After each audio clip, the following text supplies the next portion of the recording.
तो यार तुम लोग इस दिन से वाकिफ रहोगे। रिकॉर्ड ऑफ रैग्नारॉक सीजन 2 11 से 15 तक की आगे की एपिसोड आ चुकी है। ठीक 13 घंटे पहले मैंने अपने कम्युनिटी सेक्शन में तुम लोगों के सामने रिकॉर्ड ऑफ रैग्नारॉक की एपिसोड 1 को सामने रखते हुए बोला था कि बहुत जल्द एक गजब किस्म का सरप्राइज आने वाला है। अब भला एनिमे फैन के लिए इससे बड़ा सरप्राइज क्या ही होगा। उसके मन पसंदीदा एनिमे की नेक्स्ट एपिसोड आ रही है। खैर छोड़ो से, इस बात की मैं गारंटी देता हूँ इस बार का जो रिकॉर्ड ऑफ रैग्नारॉक सीजन 2 का पार्ट है वो पिछले पार्ट से कई गुना ज्यादा बढ़ गया। हम लोगों ने सीजन 2 के पार्ट 1 में जो कुछ भी पाया, आग में उभरते हुए शोले, वो शोलों से कड़कती हुई आग, वो इंटेंसिटी, वो जुनून, वो जज्बा, वो दमदार किस्म के एक्शंस में तुम लोग सब कुछ पहले से ज्यादा बढ़ के पाने वाले हो। वीडियो को बनाने में काफी मेहनत लगी है, तो वीडियो को एंड तक जरूर देखना। किसी एक आध एनिमे ग्रुप में शेयर भी कर देना। तो चलो यार अब वीडियो को शुरू करते हैं।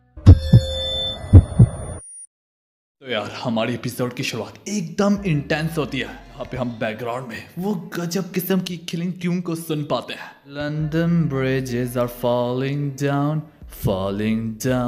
My fair lady. यार तुम लोगों को इस थीम से ही पता चल गया होगा कि आखिर किस शख्स की एंट्री होने को जा रही है। तभी कहानी झट से जैक द रिपर पे जाती है, जिसके लिए स्पेशली ये थीम बनाई गई है। जैक द रिपर फोन से सीधा उसी रूम में घुस जाता है जहाँ पे 7 गॉड ऑफ पिलर्स पहले से मौजूद होता है। इसी में अब गोल भी इनके बीच में फंस चुकी होती है, क्योंकि गोल ने अपने 7 गॉड ऑफ फॉर्चून की कोई प्राइवेट बातें सुन ली होती है। खैर यार जैक द रिपर आते सारी यहाँ पे इनको टी ऑफर करता है। वहीं पे एबिसो अपनी गन निकालते हुए बोलने लगता है, हमारा ऑफर के लिए शुक्रिया, पर मैं सिर्फ और सिर्फ ग्रीन टी ही पीता हूँ। तभी उसका लीडर उसे रोकते हुए बोलने लगता है, एबिसो यहाँ पे लड़ने से हमें कोई फायदा नहीं होगा, चलो चलते हैं। और ये कहने के बाद इस सीरीज के 7 गॉड ऑफ फॉर्चून यहाँ से जाने लगते हैं। जाते जाते एबिसो गोल से जहमत होके बोलने लगता है, अगर तुमने इस बारे में किसी को भी बताया तो मैं तुम पे अपनी जजमेंट लाऊंगा। उनके चले जाने के बाद गोल की जान में जान आती है। फिर जैक द रिपर इन्हीं के बारे में गोल से पूछने लगता है, तो गोल इस पर बोलती है, इन्हें जापान के 7 गॉड ऑफ फॉर्चून कहा जाता है। जो सुन के जैक द रिपर अपनी सोल आई से इन्हीं फॉर्चून के जब इमोशंस को देखने लगता है, वो इन सातों के साथ के एक ही तरह के इमोशन पाता है और वह आपस में कनेक्ट होता है। फिर इसी बीच में जैक द रिपर यहाँ तक गोल को भी टी ऑफर करता है। और इन्हीं सब में गोल की नजर उसके हाथों पे पड़ती है। ये वही हाथ होते हैं जिन्होंने हरकुलिस की जान ली होती है। अब हरकुलिस को याद करने के बाद गोल में वो इमोशन से बहने लगते हैं। जैक द रिपर की आई रीड कर लेती है, पिक कर लेती है, जिसे महसूस करके जैक द रिपर को भी वो पल्स सा दिखता है जिसमें हरकुलिस को उसने पूरे तरीके से टूटते हुए देखा, मरते हुए देखा। गोल यहाँ पे उससे ज्यादा बातें नहीं करती और उससे कहती है कि अपनी सेहत का ख्याल रखो। ये क्या कि वो वहां से रफू चक्कर हो जाती है। और उसके चले जाने के बाद हमें मालूम पड़ता है जैक द रिपर की आंखों से, उसके चेहरों से उससे भी इस बात का काफी ज्यादा दुख है। तो सबसे पहले उसके अपने चाहने वाले ने ठुकराया, उसके पेरेंट्स ने ठुकराया। एक शख्स जो कि उससे सच्चे दिल से मोहब्बत करता था भाइयों की तरह। और जैक द रिपर के ना चाहते हुए भी उससे हरकुलिस की जान अपने हाथों से लेनी पड़ी। कहानी एरिना पे जाती है जहाँ पे 6 बाउट की शुरुआत होने को जा रही होती है, जहाँ पे इंसानों ने अभी तक सिर्फ 2 बाउट्स ही जीते होती है, जबकि यहाँ के गॉड्स इनसे एक कदम आगे लीड पे होते हैं 3 बाउट्स के साथ। अभी हैंडलर अपने गॉड्स की तरफ से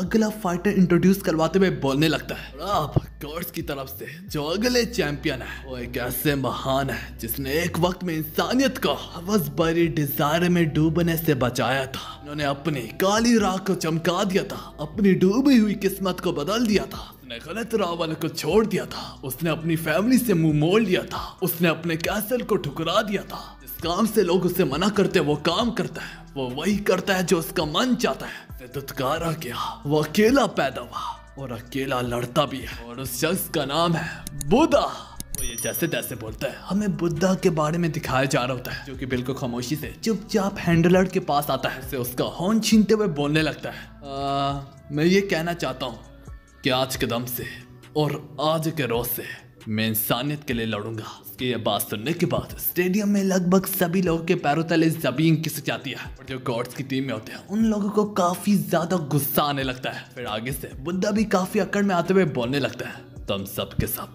बाढ़ में जाओ। और बस फिर पूरी की पूरी ऑडियंस से उसे गालियां सुनाई देने लगती है, और कुत्ते दे बच्चे सूरा ओ दल्ले।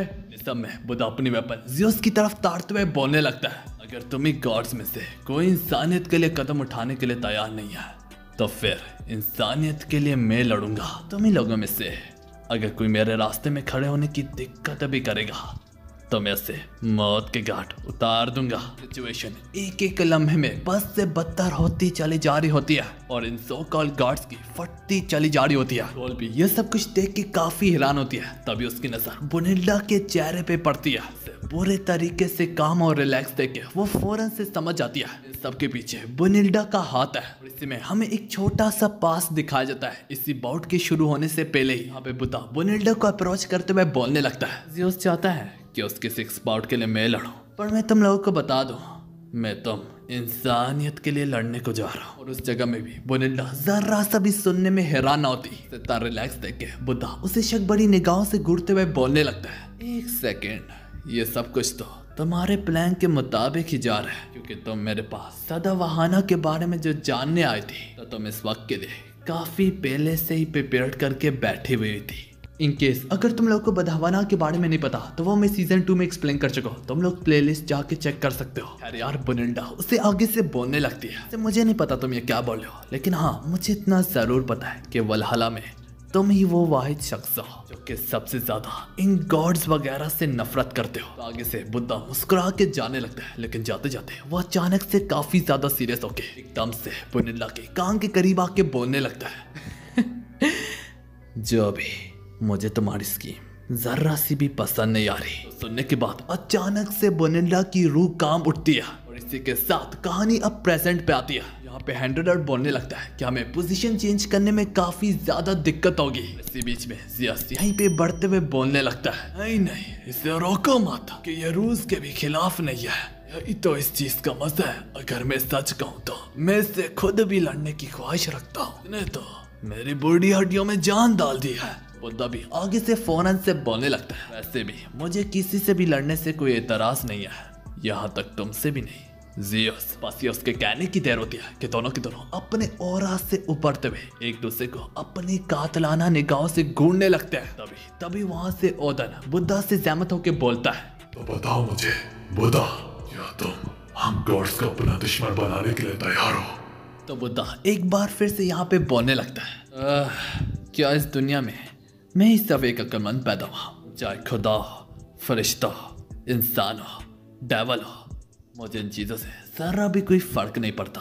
इस दुनिया में सिर्फ मैं ही मैटर करता हूँ। और एक बार फिर से गॉड साइड से फिर से उसे गालियाँ सुनने को मिलती है। यार अगर सबसे ज्यादा किसी की फट्टी भी होती है तो वो लोकी की फट्टी होती है। और आप देखते ही देखते पूरे के पूरे आसमान को बादल घेर लेते हैं। और इन्हीं बादलों के बीच में से कहीं से हमें जजमेंट के नारे सुनने को मिलते हैं। फिर इन्हीं बादलों में से इस सीरीज के 7 गॉड ऑफ फॉर्चून की शिप निकलती है, जिसको देख के सभी इंसानों के मुंह खुले के खुले रह जाते हैं। तभी ठीक उसमें से लैंड करते हैं 7 गॉड ऑफ फॉर्चून इस सीरीज के, जहाँ पे जियास अब जाते जाते इस सीरीज के फॉर्चून गॉड के लीडर से बोलने लगता है, उसके साथ जो करना है कर लो और मेरी तरफ से भी एक आध हड्डी तोड़ देना। सबके बाद हैंडलर विजन को बुद्धा का अपोनेंट करार देता है। इसके बावजूद भी उसके बाकी 6 मेंबर उसके ठीक पीठ पीछे खड़े होते हैं। तो देख के हैंडलर बोलने लगता है, बुरा मत मानिएगा पर आप सारे एक साथ पार्टिसिपेट नहीं कर सकते। तभी विजन इस पर बोलने लगता है, तुम ये क्या बोले हो, हम शुरू से ही एक थे। ये बस उसके कहने की देर होती है। और ये कहते हुए वो अपनी मसल की फ्लेक्स करता है। बस उसके फ्लेक्स करने से ही उसका कवच यहीं पे टूट जाता है। और बस देखते ही देखते उसके सारे के सारे मेंबर्स उसकी बॉडी के अंदर एंटर करने लगते हैं। लोग उसके साथ ऐसा मिक्स हो रहे होते हैं जैसे कोकोई पानी में चीनी घोला होता है। तो ये कहना हरगिज गलत नहीं होगा कि उसके बाकी मेंबर्स ने उसके साथ फ्यूजन कर लिया। इसी बीच में हमें बताया जाता है वैसे है तो ये 7 गॉड ऑफ फॉर्चून ही, लेकिन इसके साथ ही साथ ये भी एक अफवाह है कि इन्हें कैरी करने वाला भी कोई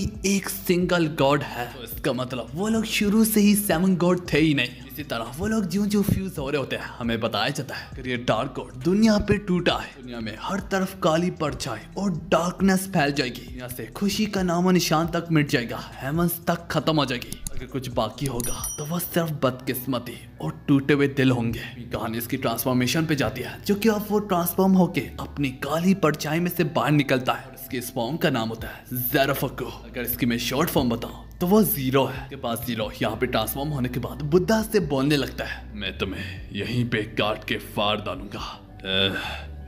काफी वक्त के बाद मैं हिल पा रहा हूँ, हरकत कर पा रहा हूँ और तुम्हें मार भी पाऊंगा। जिस्म से एक अजीब किस्म का क्रीपी सा प्रेशर महसूस किया जा सकता होता है, जिसका मतलब सिर्फ और सिर्फ तबाही और बदकिस्मती होती है। जिस्म से अजीब किस्म की काली परछाई, वो बढ़ बढ़ के काले से शोले निकले होते हैं। और यहीं पे ज़ेरो अपने फ्लैश से ही, अपने गोश्त से ही एक गंदी किस्म की डेडली वेपन बनाता है। जब अपने मुंह से एक्सेल भी करता होता है तो वो भी काफी पॉइजनस सी होती है। अगर आम अल्फाजों में बताओ तो उसका वजूद ही तबाही का सामान है यहाँ पे सभी लोगों के लिए। उसकी काली परछाई को इतने करीबी से गले लगाने के बाद यहाँ तक गॉड्स भी हिल के रह जाते हैं। देख के भी एरियस के पसीने छूट रहे होते हैं और वो बोलने लगता है, मुझे यकीन नहीं आ रहा कि हम गॉड्स के बीच में भी कोई इतना भयानक गॉड हो सकता है। यूं ही हैंडलर यहाँ पे दोबारा से अनाउंस करने लगता है, तब्दीलियों की वजह से मैं एक बार फिर से बता देता हूँ, इंसानियत की उम्मीद है बुद्धा, और ठीक उसकी दूसरी तरफ भयानक गॉड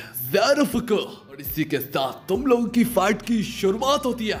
बस ये उसके कहने की देर होती है कि ज़ेरोफु के वो डार्क ऑरा और भी मजीद उसके जिस्म में से बढ़ बढ़ के बाहर आने लगता है। ज़ेरोफु की वो इंटेंसिटी, वो उसका जुनून, वो उसका जज्बा देखने से ही लग रहा होता है कि उसके आगे किसी की नहीं चलने वाली है। कॉल को भी याद आने लगता है कि उसने जो उनकी प्राइवेट कन्वर्सेशन सुनी थी उसमें ज़ेरोफुको का नाम भी था। जिन समय बुनिल्डा भी यहाँ पे बोलने लगती है, ये 7 गॉड ऑफ फॉर्चून यही तो इनकी सिर्फ टेम्पररी फॉर्म है, शुरू से ज़ेरोफुको इनकी असली फॉर्म है। बुनिल्डा इसी तरह मजीद बोलती है, ज़ेरोफुको शुरू में एक बहुत अच्छा गॉड होता था और जहाँ पे भी जाता था खुशकिस्मती लोग के रंग ले आती थी, और दर्द, दुख और डिप्रेशन ने उससे बदल दिया। और अब वो खुशकिस्मती नहीं बल्कि बदकिस्मती लोगों में बांटता है। इससे पहले दोनों के दोनों एक दूसरे पे टूट भी पाते हैं। इसी बीच में हमारी एपिसोड यहाँ पे खत्म होती है। तो यार यहाँ तक जिन ने भी एपिसोड देखी है ना, तुम लोग एक लेजेंड हो। प्लीज कमेंट सेक्शन में जरूर बताना कि तुम उन लेजेंड में से एक लेजेंड हो। तो यार वीडियो की गहराइयों में घुसने से पहले मैं तुम लोगों को बताना चाहूंगा, मैं रिकॉर्ड ऑफ रैग्नारोक के सीजन 1 को दोबारा से एक्सप्लेन करने जा रहा हूँ डब लाइक एक्सपीरियंस के साथ। जैसे कि आप सारे लोग जानते हैं रिकॉर्ड ऑफ रैग्नारोक का सीजन 1 हाफ में ही ड्रॉप हो गया था। अब उसकी वजह यह है, ये जिम्मेदारी मैंने अपने एक टीममेट को दी थी, मगर उसकी वॉइस क्वालिटी तुम लोगों को जरा भी पसंद नहीं आई थी। इस वजह से काफी लोग अभी भी सीजन 1 देखने की ख्वाहिश लगते हैं मगर मेरी आवाज में। तो इसी वजह से मैं दोबारा से इसे वॉइस ओवर करने को जा रहा हूँ डब लाइक एक्सपीरियंस के साथ ही साथ मैं एक और कमाल के एनिमे का भी जिक्र करना चाहूंगा। इसका नाम है ज़ॉम्ब बकेट। इसकी एपिसोड 1 को मैं ऑलरेडी अपलोड कर चुका हूँ और शायद से ये आप लोगों तक ना पहुंची हो। ये वजह यह है, मेरा चैनल इस वक्त फ्रीज हो चुका है। इसे अनफ्रीज करने में मुझे आप सबकी सपोर्ट की जरूरत है। मैं ये कहना चाहूंगा कि आप लोग जरूर हमारे लेटेस्ट सीरीज वगैरह को चेकआउट किया करें। अगर आप हमारी सारी लेटेस्ट वीडियोस को शेयर करें, लाइक करें और आखिर तक देखें, इससे हमारा चैनल जल्दी अनफ्रीज हो जाएगा। ज़ॉम्ब बकेट का लिंक मैं कमेंट सेक्शन में पिन कर रहा हूँ। और आज इसकी एपिसोड 2 भी आ रही है कि मैं डब लाइक एक्सपीरियंस के साथ सबसे पहले एक्सप्लेन करने की कोशिश करूंगा। चलो यार बिना वक्त गवाए बगैर वीडियो को शुरू करते हैं। तो यार हमारी एपिसोड की शुरुआत में हमें बताया जाता है बहुत पहले एशिया के ह्यूमंस और गॉड के बीच में एक बहुत अच्छा कांटेक्ट होता था। वो यहाँ तक आपस में मिला करते थे और इवन के कुछ गॉड्स तो इंसानों की दुनिया में भी रहते थे। उन्हीं में से एक गॉड ज़ेरोफुको भी था जो कि एशिया में रहा करता था, काफी खुश रहता था और लोगों में भी खुशियां बांटना चाहता था। हर चीज का ख्याल रखता था, चाहे वो इंसान हो या जानवर हो। एक रोज ज़ेरोफुको ने इंसानों को एक बहुत बड़ी तकलीफ में पाया। इंसान बहुत अजीब इफेक्ट की वजह से मर रहे थे। इंसानों को करीब पाया, उसने इंसानों को बीमार पाया। तो यार उनकी यह हालत देख के ज़ेरोफुको की आंखों में आंसू भर आते हैं। इंसानों की यह हालत देखी ना जाती, जैसे कि कोई चीज ज़ेरोफुको को अंदर से तोड़ रही हो, मरोड़ रही हो और झंझोड़ियो। ज़ीरो अब सोचने लगता है कि आखिर वो इन्हें बचाए तो बचाए भी कैसे। तभी इसके दिमाग में एक आइडिया आता है कि अगर वो इंसानों से उनकी बीमारी अपने सर पे ले ले तो इससे इंसानों की सफरिंग यहाँ पे खत्म हो जाएगी और वो लोग ठीक हो जाएंगे। और वो लोग जब ठीक हो जाएंगे तो वो लोग अपनी कमाई कर पाएंगे और डेली बेसिस का खर्चा उठा पाएंगे। सोचने के बाद ज़ीरो की नजर ठीक एक माँ और बेटे पे पड़ती है। अब उसका बेटा सख्त बीमार होता है और उसी इफेक्ट से सफर कर रहा होता है। पर ज़ीरो अपनी गॉडली पावर का इस्तेमाल करके उसके सारे के सारे इफेक्ट अपने सर पे ले लेता है। ज़ेरोफुको अपने जिस्म में एक गंदा किस्म का पेन पाता है। ऐसा करते हुए वो बच्चा ठीक हो जाता है और उठ खड़ा होता है, खेलने लगता है, भागने लगता है। के बाद वहाँ की ह्यूमन जीरो को वो मकाम देने लगते हैं जो कि उसका मकाम होता है, मतलब कि गॉड का मकाम। जितने भी इफेक्ट लोग थे वो जीरो के पास आते थे ताकि वो उसकी सफरिंग ले ले। और फिर यहीं से ज़ेरा फकू की सफरिंग अपनी शुरू हो जाती है। लोगों से बीमारी ले लेके खुद को काफी शदीद दर्द में पाता है। वो लेता जाता और दर्द में पाता, लेता जाता और दर्द में पाता, लेता जाता और खुद को दर्द में पाता। बस इंसानों को खुश देखता था और इंसानों की खुशी में ही खुश होता था। एक वक्त आता है उसने यहाँ के इंसानों से सारा दर्द अपने सर पे ले लिया, खुद इसी दर्द से जीने लगा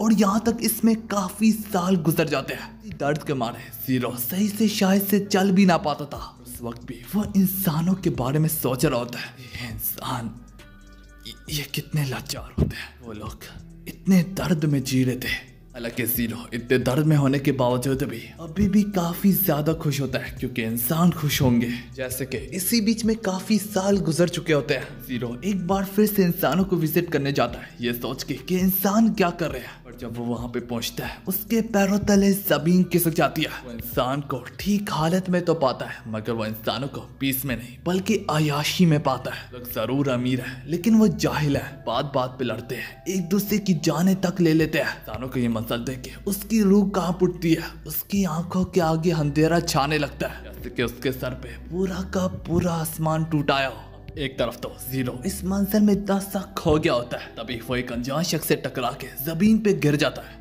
इसके बाद जीरो की नजर उस शख्स पे पड़ती है जिसके साथ वो अभी टकराया होता है। Guess what? ये बिगड़ा हुआ बदमाश ये वही बच्चा होता है। इसका इफेक्ट जीरो ने सबसे पहले अपने सर पे लिया होता है। जीरो इस बच्चे को देख के पहले लम्हे में ही पहचान लेता है जो कि अब बड़ा हो चुका है। जीरो उसको देख के बोलने लगता है, मुझे काफी खुशी है कि तुम अब सेहतमंद हो। आगे से वो बिगड़ी हुई औलाद बोलती है, ओए मुझसे ये बात मत करो जैसे तुम मुझे जानते हो। ये कहते हुए वो उस पे थूक फेंक के चला जाता है। तब इससे इस बात का एहसास होता है कि हाँ यार वो सब तो ठीक है लेकिन यहाँ तक इन्होंने मुझे भी बुला दिया कि मैंने इनका दर्द दुख अपने सर पे ले लिया। अभी भी उसे इंसानों का गम होता है कि ये लोग खुश क्यों नहीं है। अगर हम गौर करें तो वो अभी भी इंसानों के बारे में सोच रहा है जबकि इंसान ने उसे बुला दिया। याद रखो यहाँ पे इंसान का असली नेचर दिखाया जा रहा है। आखिर कितना इंसान फरामोश है। ये मिसाल हमें यहाँ पे दी जाती है कि एक परिंदा आसमान से गुजर होता है और जब उसकी नजर जीरो पे पड़ती है परिंदे को जीरो याद होता है कि एक वक्त में इसने मुझे बचपन में बचाया था। मालूम पड़ता है हम लोग परिंदे और जानवरों से कहीं गुना ज्यादा बदतर है। तब तक काफी देर हो चुकी होती है। जीरो अपनी डार्कनेस में डूब चुका होता है। चूंकि ये फॉर्चून का गॉड है, ये जो अपने सर पे लेता है वो इसका हिस्सा बन जाता है। यही दर्द उसकी पावर में बदलने लगता है। इसके जिस्म से बढ़ बढ़ के डार्क ओरा निकल रही होती है जिसके अंदर काफी दर्द और दुख बसा होता है। तभी उसकी नजर कुछ ऐसे इंसानों की ग्रोह पे पड़ती है जो कि यहाँ से गुजरे होते हैं। जीरो यहाँ पे वो पीला ग्रोह पाता है जो कि वाकई में पीस से होते हैं, सुकून से होते हैं, हद से ज्यादा उस पर खुश होते हैं जो उनके पास है। से ज्यादा बढ़ के ये लोग किसी चीज की भी डिमांड नहीं करते होते। पता है इनका लीडर कोई और नहीं बल्कि बुद्धा होता है। बुद्धा उनको काफी अच्छे से ट्रीट करता होता है, उनका ख्याल रखता होता है और वो लोग बुद्धा को अपना गॉड मानते होते हैं। उनको उतना खुश देख के यहाँ तक वो अयाश लोगों को भी अपने ऊपर काफी शर्मिंदगी होने लगती है। हीरो अपनी डूबी हुई डार्कनेस से बुद्धा का रास्ता रोकता है और उससे रोते हुए पूछने लगता है, कैसे, क्यों, जो इंसान तुम्हारे करीब है वो इतने खुश क्यों है? मैंने इंसान को खुश देखने के लिए अपने आप को कुर्बान कर दिया पर इसके बावजूद भी इंसान आज तक कभी खुशी नहीं हुए। सुन के बुद्धा उससे बोलने लगता है, तो अच्छा तुमने इनकी तकलीफ को अपने सर पे ले लिया, इसी वजह से तो ये लोग अयाश हो गए। मेरे दोस्त तुम कभी भी किसी के सर पे खुशी नहीं थोप सकते। ये खुशी तो किसी पे थोपी नहीं जाती बल्कि तो अंदर से निकलती है। फिर तुम गौर करो, तुम जहाँ पे लाइट पाओगे वहां पे तुम शैडो भी पाओगे। इनका दर्द लेके इन्हें आसान रास्ता और अयाशी दिखाया है, बल्कि इसके बजाय अगर तुम इन्हें रास्ता सा दिखाते जिसके कारण ये अपनी मेहनत से इस इफेक्ट को खत्म करते तब तुम इन्हें कई गुना ज्यादा खुश पाते मेरे दोस्त। तुम इन्हें आसान रास्ता देने के बजाय वो सही रास्ता दिखाते जिसके कारण ये लोग खुद अपनी मेहनत से उस इफेक्ट को खत्म करते। भला बताओ तो अपनी मेहनत कौन भूलता है? उन्हें याद रहता ये सालों तक, साथ में वो शख्स भी जो उन्हें वो सीधा रास्ता दिखाता। पर तब तक काफी देर हो चुकी होती है और वो इस सच्चाई को अब गले लगाने के लिए तैयार ही नहीं होता। हीरो सच्चाई से मुंह फेरते हुए जेलस होते हुए यहाँ से भाग जाता है। उससे बुद्धा से काफी ज्यादा नफरत और जेलसी सी होने लगती है। हीरो अपने बलबूते से इंसानों को खुश देखना चाहता था, ना कि किसी और के कारण। यही नफरत, यही इफेक्ट का दर्द उसके डार्क ओरा में बदलने लगता है। हीरो के सीने में एक डार्कनेस का गहरा निशान पड़ जाता है। अब अगले ही लम्हे में वो खुद अपने हाथों से एक इंसान की जान लेने को जा रहा होता है जब उसकी नजर उसके बच्चे पे पड़ती है। हीरो को मालूम पड़ जाता है कि कुछ तो उसमें खड़ा भी है और वो अपने आप को 7 गॉड ऑफ फॉर्चून्स में डिवाइड कर देता है। यहाँ पे वो दोबारा से सेल्फ कंट्रोल तो पा लेता है। अभी भी उन सातों के दिलों में बुद्धा के खिलाफ सख्त जेलसी बड़ी होती है। डिसाइड करते हैं कि वो अपनी जजमेंट बुद्धा पे थोपेंगे। ये थी छोटी सी कंफ्यूजन कि ये है 7 गॉड ऑफ फॉर्चून, लेकिन इन्हें कैरी करने वाला एक 8वां गॉड भी है। खैर यार, कहानी इसी तरह प्रेजेंट पे आती है। हीरो बुद्धा को बोल होता है, अब वक्त आ गया कि मैं तुमसे अपना बदला लूं। एक तरफ वो ये बोल रहा ही होता है, किसी में बुद्धा उसे एक रख के लगा भी देता है। फिर बुद्धा उसे सवाल पूछने लगता है, माफी चाहता हूँ, क्या हम दोनों एक दूसरे को जानते हैं? बुद्धा को ये भी नहीं मालूम होता कि आखिर ये है कौन। अरे हम हीरो को देखते हैं जिसके मुंह से थूके निकल रही होती है। उसकी एक हिट खाने के बाद ही हालत खराब होने लगती है। बुद्धा को जर्रा भी फर्क ना पड़ता और वो से बोलता है, क्या हुआ, यहीं पे चुसोगे? अपने कदमों पे हमारी लड़ाई यहाँ पे खत्म नहीं हुई। जो देख के बुनिल्डा मुस्कुराते हुए कहने लगती है, भाई बुद्धा का तो कोई तोड़ ही नहीं है। हीरो अपने मुंह से बहते हुए खून को देख के और भी काफी ज्यादा गुस्से में आने लगता है। इसे गुस्से में बहते हुए वो अपनी डेडली वेपन से बुद्धा पे एक वार करता है और बुद्धा उसे काफी इजीली डॉज कर लेता है। देख के हीरो को और भी चिड़सी होने लगती है और वह बुद्धा पे लगातार अब वार करता चला जाता है। यहाँ तक बुद्धा भी उससे लगातार डॉज करता चला जाता है। मेरे भाई लोगों, तो सब देख के हीरो की वेपन में चेंजेस आने लगती है, जैसे कि शायद से उसकी वेपन भी जिंदा वो देख पा रही हो और यहाँ तक महसूस भी कर पा रही हो। तो देख के एरियस बोलने लगता है, हाँ क्या उसकी एक्स पहले से ज्यादा बड़ी हो चुकी है? यहीं पे ज़ूस बोलने लगता है, जाहिर सी बात है, इसकी जो एक्स है ये बदकिस्मती को अब्सॉर्ब कर लेती है। इसका मतलब हीरो जितना ज्यादा तकलीफ में खुद को पाएगा तो नहीं उसकी वेपन स्ट्रॉन्ग होती चली जाएगी। तो तुम्हें इसका मतलब तो पता है ना, इसे कहा जाता है कैटेक्स्ट्रोफी। के बाद हीरो अब इस गंदी किस्म की वेपन से एक और बुद्धा पे वार करता है। जरूर बुद्धा डॉज तो कर लेता है, पर उस वेपन का जो इम्पैक्ट होता है वो सीधा तबाही मचाते मचाते वहां तक तबाही मचाता है जहां पे ऑडियंस भी बैठी होती है। और ये चीज पुनिल्डा गोल को एक्सप्लेन कर रही होती है। इतनी बार भी बुद्धा उसके अटैक को डॉज करेगा नहीं, हीरो की वेपन स्ट्रॉन्ग होती चली जाएगी, क्योंकि ये हीरो के लिए एक बदकिस्मती है और उसकी वेपन इसी बदकिस्मती को एब्सॉर्ब करके पावरफुल हो जाती है। वेपन के इतना ज्यादा पावरफुल हो जाने के बावजूद भी बुद्धा अभी भी उसके काफी इजीली वार को डॉज कर पा रहा होता है। देख के बुनिल्डा गोल से बोलने लगती है कि अगर तुम बुद्धा की तरफ गौर से देखो तो तुम्हें मालूम पड़ेगा बुद्धा उसके वार करने से पहले ही डॉज करना शुरू कर देता है। देख के सुन के गोल पूछने लगती है, तो आखिर इसका क्या मतलब है? बुनिल्डा उसे एक्सप्लेन करते हुए बोलती है, यहाँ पे सिर्फ और सिर्फ बुद्धा इस काबिल है जो कि फ्यूचर देख पाता है, मतलब कि वो पहले से ही टाइम में आगे देख पाता है कि इस वक्त क्या होगा। इसी वजह से हम देख पाते हैं बुद्धा काफी इसलिए उसके वार को डॉज करते हुए अपनी वेपन से उसकी थ्रोट पे एक गंदा सा वार करता है। हीरो को भी थोड़ा बहुत शक होने लगता है,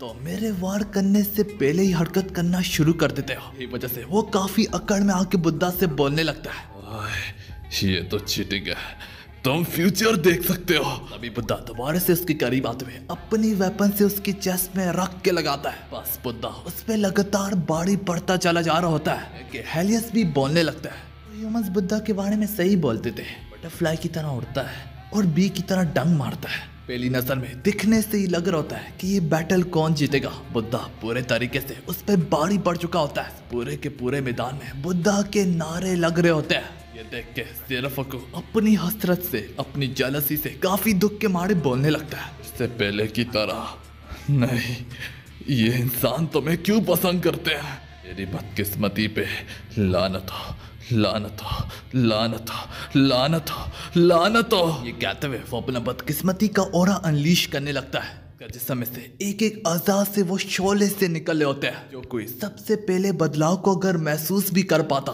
तो वो कोई और नहीं बल्कि बुद्धा खुद होता। बुद्धा बोलने लगता है, तो मुझे बोले थे कि मैं चीटिंग कर रहा हूँ, अब जरा खुद को तो देखो, लंबे ब लंबे स्ट्रांग होते चले जा रहे हो। जीरोफोकू की वेपन बड़ी होती है और बड़ी होती है और बड़ी होती चली जा रही होती है कि शायद से कोई हद ना हो। आखिर में वो वेपन इतनी बड़ी हो जाती है कि वो पूरी की पूरी एरिना को ही कवर कर डालती है। बुद्धा को अब चुनौती देने लगता है कि अब तुम इसे डॉज करके दिखाओ। तो देख के सभी लोगों के पैरों तले जमीन खिसक जाती है। अब वो उस पे जैसे तैसे वार करो था, बुद्धा उसे डॉज करने की कोशिश तक नहीं करता। बजाय इसके वो अपनी 6 रैम को एक्टिवेट कर देता है। इसमें वो बड़ी सी आग सीधा बुद्धा पे जा लगती है।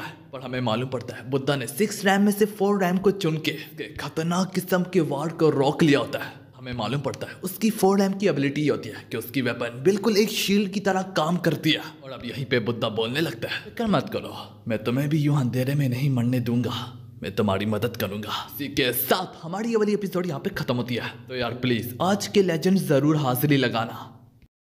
तो यार वीडियो में बढ़ने से पहले मैं आप सबको बताना चाहूंगा कि मैंने मांगा रैंक्स पे बर्सर्क ऑफ ग्लूटनी की एपिसोड नंबर 1 अपलोड किया। इसकी एक्सप्लेनेशन मैं एनिमे रैंक्स पे भी जल्द लाने को जा रहा हूँ, पर इससे पहले स्टोरी को समझने के लिए चाहूंगा कि आप लोग प्लीज मांगा रैंक्स पे एपिसोड 1 को चेकआउट जरूर कीजिएगा। ये कहानी है एक ऐसे शख्स की जो कि सोसाइटी में कचरा माना जाता होता है, कोई उससे बुली करता होता है, मारता पीटता होता है। पर एक दिन उससे मालूम पड़ता है जिस स्किल को वो कोसता था वो स्किल उसकी कैसे एक ही झटके में पूरी जिंदगी को बदल डालता है और दुनिया में अपना मकाम बनाता है सबसे स्ट्रॉन्गेस्ट वॉरियर के नाम पे। काफी ज्यादा डार्क एनिमे है जो कि फाइटिंग से भरपूर है। फाइटिंग से याद आया, ठीक मैं एक और एनिमे अपने एनिमे रैंक्स चैनल पे एक्सप्लेन कर रहा हूँ जिसका नाम है हेलक। अब तक मैं एपिसोड 1 को अपलोड कर चुका हूँ, तो उसे भी जरूर चेकआउट कीजिएगा। आप लोग मेरी रिक्वेस्ट पे काम करें, मैं आपके लिए जल्दी रिकॉर्ड ऑफ रैग्नारोक की अगली एपिसोड के साथ हाजिर होऊंगा। तो चलो यार अब अपनी वीडियो को शुरू करते हैं।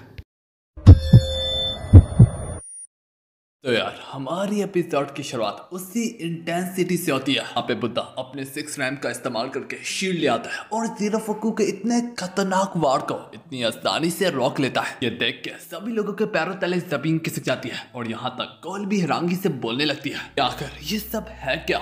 तभी ये सब कुछ बुनिल्डा उसे एक्सप्लेन करने लगती है। इससे डिवाइन ट्रेजर स्टाफ के 6 रैम कहा जाता है। 6 ऐसी दुनिया जहाँ पे इंसान रिइंकार्नेट होता है। बुद्धाइज्म के मुताबिक रूनी दुनिया के गार्डियंस की पावर उसके इस स्टाफ में पाई जाती है, ओके खुद अपने आप ही एक्टिवेट हो जाती है बुद्धा की फीलिंग्स के मुताबिक। इसका मतलब है बुद्धा अपनी मर्जी से अपनी वेपन को चेंज नहीं कर सकता, बल्कि उसकी वेपन उसके जज्बात उसके इमोशंस पे डिपेंड करती है। ये देख के बुद्धा भी बोलने लगता है, अरे भाई तुमने तो मुझे डरा ही दिया। मेरी इसी फीलिंग्स के मुताबिक मेरी वेपन अपने आप चेंज होगी शील्ड में। इसके बाद बुद्धा अपने दम से उसकी इतनी बड़ी सारी वेपन को पीछे धकेलता है, पर हालांकि देखते ही देखते जीरोफोकू की वेपन इस बार पहले से भी काफी ज्यादा डेडली वेपन में बदल जाती है। यही देख के यहाँ पे बुद्धा का मन कर होता है कि वो जाके उसे 1-2-4 लगा के आए। इसी के रिस्पॉन्स में बुद्धा की वेपन डिफेंस से ऑफेंस में शिफ्ट हो जाती है। इसके बाद बुद्धा की वेपन वाइब्रेट करते हुए बुद्धा को ये बताना चाह रही होती है, जा मेरे शेर इसके हमलों को डॉज करते हुए अपनी ख्वाहिश को पूरा कर ले। इस पर बुद्धा भी ठीक ऐसे ही करता है, वो उसके डेडली वेपन को स्लाइड मारते हुए डॉज करता है और इसी स्लाइड के साथ तो यहाँ तक अपनी इसी वेपन से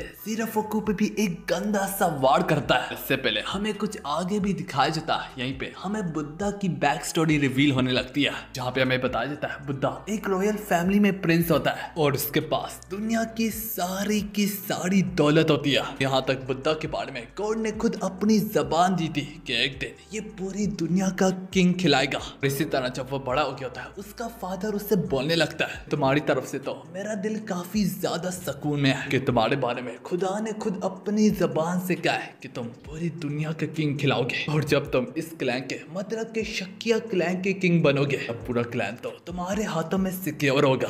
तो बुद्धा के नाम से नहीं जाना जाता था बल्कि सिद्धार्था के नाम से जाना जाता था। सिद्धार्था इससे जरा भी फर्क नहीं करता था कि चाहे कोई नोबल है या फिर गरीब आदमी है। बुद्धा उनसे ऐसे ही मिलता था जैसे वो अपनी बराबरी वालों से मिल रहा है। बुद्धा एक रोज खुले आसमान के नीचे बैठा एवं चिल मारा होता है और तभी उसकी नजर आसमान में एक हाथ पे पड़ती है। अच्छा आखिर दुनिया की कोई ताकत भी तुम्हें उड़ने से नहीं रोक सकती। इसी बीच में देखते ही देखते उस पर एक वॉल्चर का हमला हो जाता है। वॉल्चर उससे हवा में ही मार गिराता है। इसे अपनी आंखों से देखने के बाद बुद्धा को थोड़ा बहुत ये मालूम होने लगता है कि तुम किस्मत को अपने हाथों से भी बदल सकते हो। अरे यार, बुद्धा का एक रिलेटिव भी था जिसका नाम था जातका। इन दोनों की आपस में काफी गहरी दोस्ती होती है। जातका जो कि उससे 5 साल बड़ा किंग होता है, पर ये तो सिर्फ कुछ दिनों की बात है क्योंकि बुद्धा भी जल्दी इस जगह का किंग बनने वाला है। बुद्धा उसे बताता है कि किंग बनने के बाद वो लोगों को खुश रखेगा क्योंकि यही मेरी तकदीर है। बुद्धा फिर जातका से पूछने लगता है, वैसे तुम तो काफी ज्यादा खुश होगे किंग बनने के बाद, है ना? जातका इसका जवाब देने के बजाय उल्टा सवाल पूछते हुए कहने लगता है, क्या मैं तुम्हें वाकई में इतना खुश दिखता हूँ? तुम्हें तो मालूम है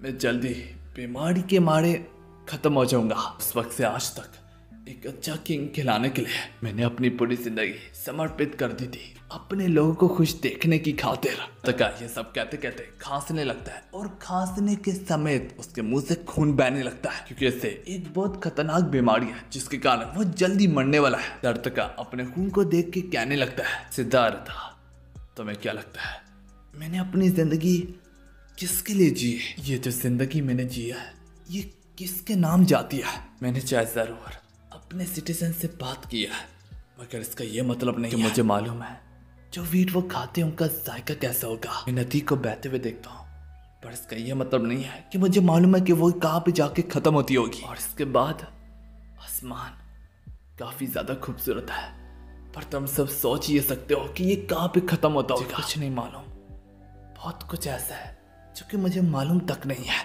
मैं जानना चाहूंगा आखिर जिंदगी का मतलब क्या होता है।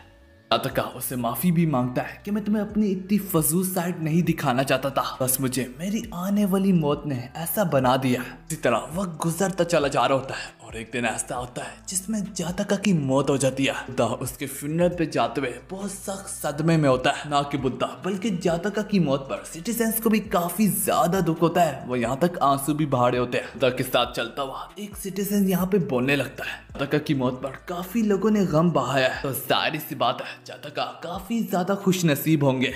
पर खुशी का लाभ सुनने के बाद बुद्धा की आंखें उसके माथे तक जा पहुंचती है। बुद्धा को जातका की याद सताने लगती है जहाँ पे वो बोल होता है, क्या मैं तुम्हें वाकई में इतना ज्यादा खुश दिखता हूँ? और बुद्धा को एहसास होने लगता है कि हाँ यार, जातका तो कभी अपनी जिंदगी में खुश था ही नहीं। जातका ने अपनी पूरी जिंदगी वक्फ कर दी थी अपने लोगों के लिए और आज तक उसने कभी वो नहीं किया जो उसका मन चाहता था। चूंकि बुद्धा गॉड्स की तरफ से खुद चुना गया था, जातका की यही बात बुद्धा को काफी ज्यादा जाके जोर से लगती है और इसी के कारण उसके जिस्म में कुछ बदलाव आते हैं जिनमें से एक उसकी 6th आई भी होती है।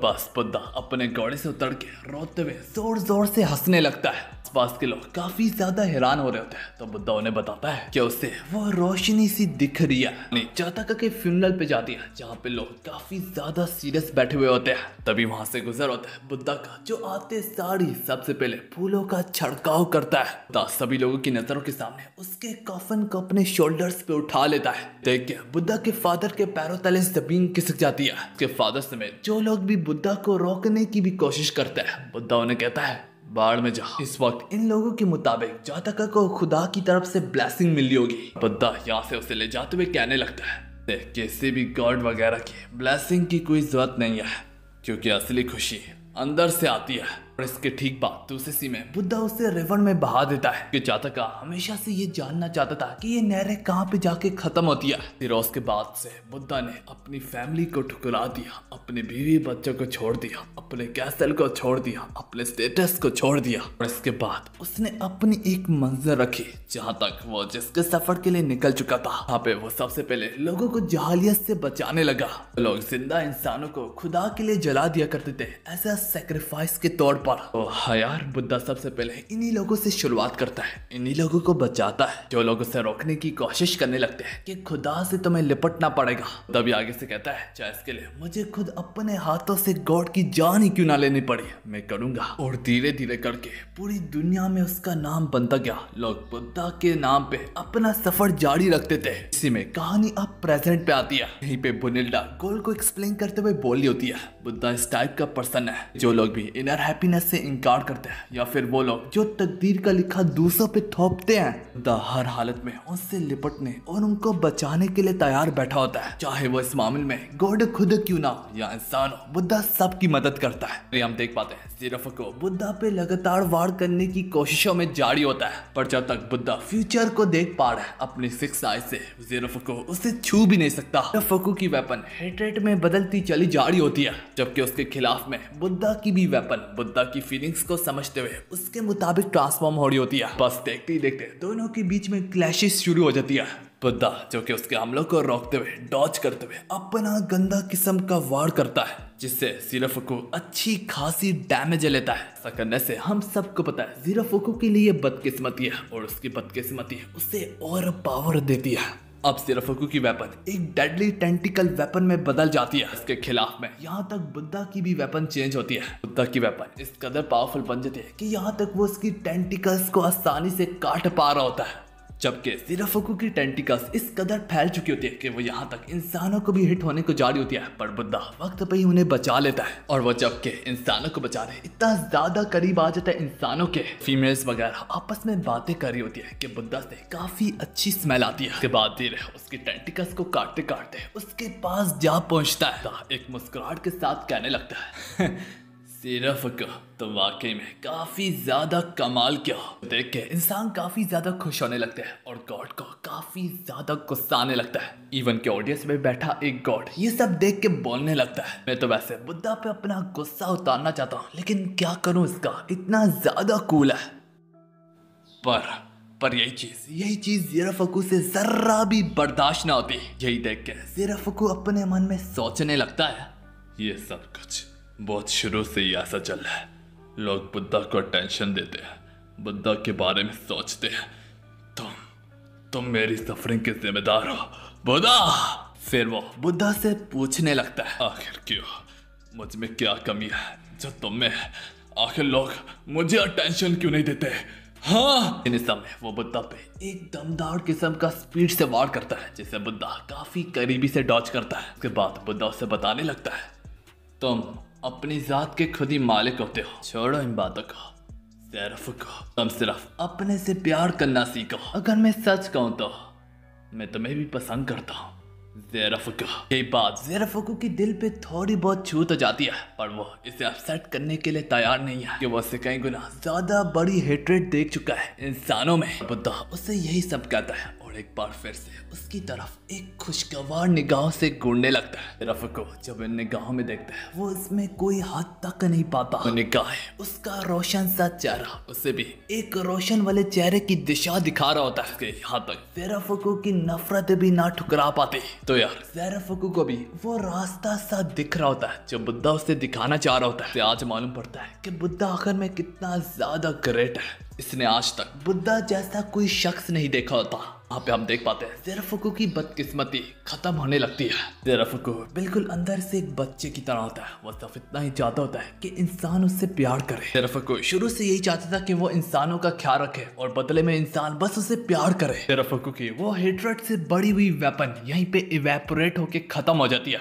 यह देख के बुद्धा भी अपनी वेपन को गिराते हुए बोलने लगता है, चलो दो हाथों के इस फाइट को खत्म कर दिया जाए। देख के सभी लोग वहीं पे चौंक जाते हैं। शुरू होती है इनकी फिस्ट फाइट। एक दूसरे के साथ पंचेस मार होते हैं, दोनों के मुंह से खून बह रहा होता है। ज़ीराफ़ लड़ते दौरान सोच रहा होता है, आखिरकार ये भी तो एक वक्त में इंसान था, और ये इंसान होने के नाते इसने मुझे पूरे तरीके से समझा। बस पूरे के पूरे इंसान और गॉड्स काफी ज्यादा चेयर कर रहे होते हैं अपनी अपनी पार्टीज को। याद रखिएगा यहाँ पे बुद्धा अपनी पावर्स का इस्तेमाल नहीं कर रहा, सब फिस्ट फाइट लड़ रहा है। ज़ीराफ़ आज इस लड़ाई में अपने आप को सबसे ज्यादा खुश पाता है, जबकि ये मौत की लड़ाई होती है। पर जबकि फिस्ट फाइट में भी बुद्धा पूरे तरीके से ज़ीराफ़ पे बाड़ी पड़ जाता है। अब जो रही सही हेट्रेड भी जो कि ज़ीराफ़ का जिस्म नहीं छोड़ना चाह रही होती है, वो भी यहीं पे खत्म हो जाती है। बुलिंडा ये देख के बोलने लगती है, ज़ीराफ़ शुरू में ऐसा दिखता था। ज़ीराफ़ जमीन पे गिरा, अब खुशी से बोलने लगता है, मैं दोबारा से शुरू करूंगा इंसानों को खुश करना। तभी देखते ही देखते हमें दिखा जाता है जो उसके सर पे लगे होंठ थे वो दोबारा से उसके सर में घुसने लगते हैं। बस उसके जिस्म में चेंजेस होने लगती है। फिर वही होंठ उसके सर से निकल के उसके जिस्म के अंदर धंस जाते हैं। बुद्धा के भी पैरों तले जमीन खिसक गई होती है, और वो बस परेशान खड़ा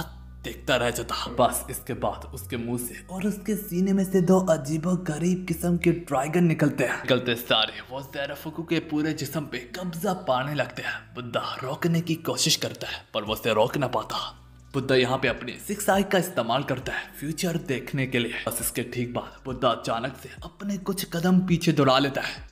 बुद्धा अपने सामने एक अजीब सा क्रीचर पाता है जो कि कोई गॉड नहीं दिख रहा था। यहाँ पे हमें मालूम पड़ता है बुद्धा ने अपने कुछ कदम इसलिए पीछे दौड़ाए क्योंकि वो फ्यूचर तक नहीं देख पा रहा था अपनी 6 आई का इस्तेमाल करने के बावजूद भी। इसके ठीक बाद वो अजीब सा क्रीचर इंसान का फॉर्म ले लेता है। यही अनजान क्रीचर 6 हेवन का डेविल किंग है। लिंडा की तो पैरों तले जमीन खिसक जाती है कि ये क्या बला है। और इससे पहले हमें कुछ नया देखने को मिलता, हमारी एपिसोड यहाँ पे खत्म होती है।